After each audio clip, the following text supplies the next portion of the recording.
விட்டு வந்தார், வலியின் மீது மேடை கட்டினார்.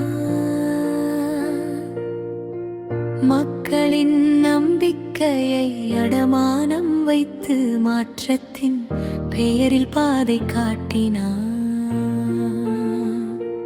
மலையக மனங்களை வார்த்தையாய் புண்படுத்தினார்.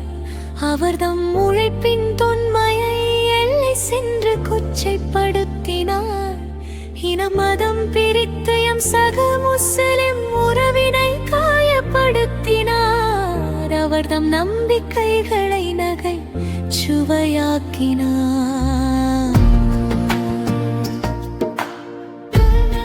கிளிநொச்சி மண்ணையும் கிண்டலடித்தார். போரின் புகையிலும் பசியின் நிழலிலும் வாழ்ந்த மக்களின் கதைகளை கேலிச் சித்திரமாய்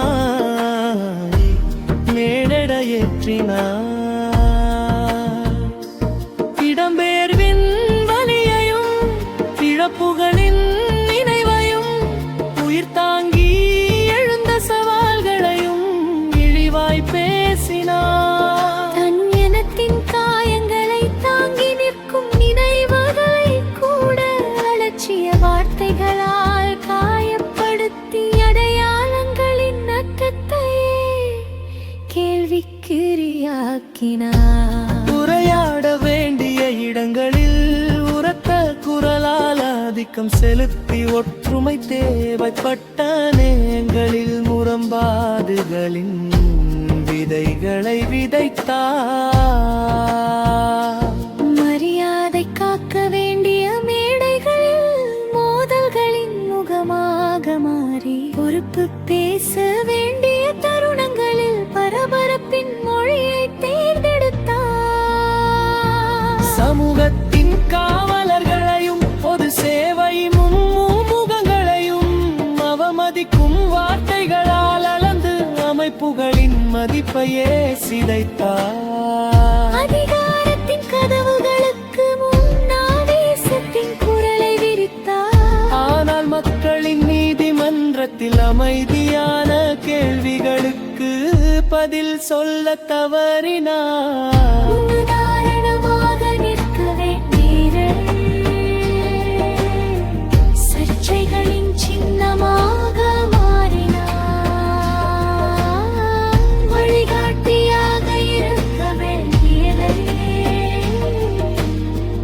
வழிதவறலின் கதைகளை உருவாக்கினார்.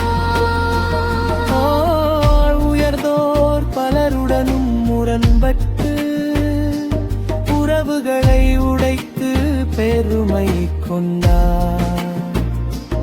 ஆனால் அடுத்த தலைமுறைக்கு ஒழுக்கத்தின் மதிப்பை கற்பிக்க மறந்துவிட்டார். கல்வியும் அறிவும் வேறு என்று கூறி உலரத்தும் இழலுக்கு பானம் எடுத்தார். ஆனால் அறிவின் முதலிருக்கு பணிவும் மரியாதையும் என்பதை மறந்துவிட்டார்.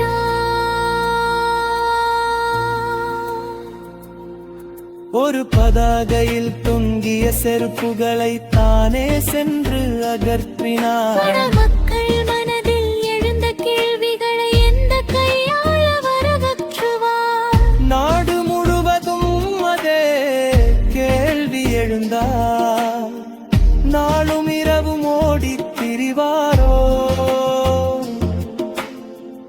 ஒவ்வொரு தெருவிலும் நினைவுகள் நின்றால் ஒவ்வொன்றையும் தனியே அகற்றுவாரோ? பதாகைகளை அகற்ற முடியும், பதிந்த நினைவுகளை அகற்ற முடியுமா? சுவர்களை சுத்தம் செய்ய முடியும். மக்களின் மனதை சுத்தம் செய்ய முடியுமா? ஏன் சமூக வலைத்தளங்களையாவது சுத்தம் செய்ய முடியுமா? அவமதிப்பின் சொற்கள் மறைந்தாலும் அந்த மக்களின் உறுதி மறையாது. கேலியின் குரல் மங்கினாலும் உண்மையின் குரல் மௌனமாகாது. இனி தீர்ப்பு மேடைகளில் இல்லை, இனி பதில் உரைகளிலும் இல்லை. மக்களின் மனதில் எழுதப்படும் தீர்ப்பு நாளைய வரலாற்றின் முன்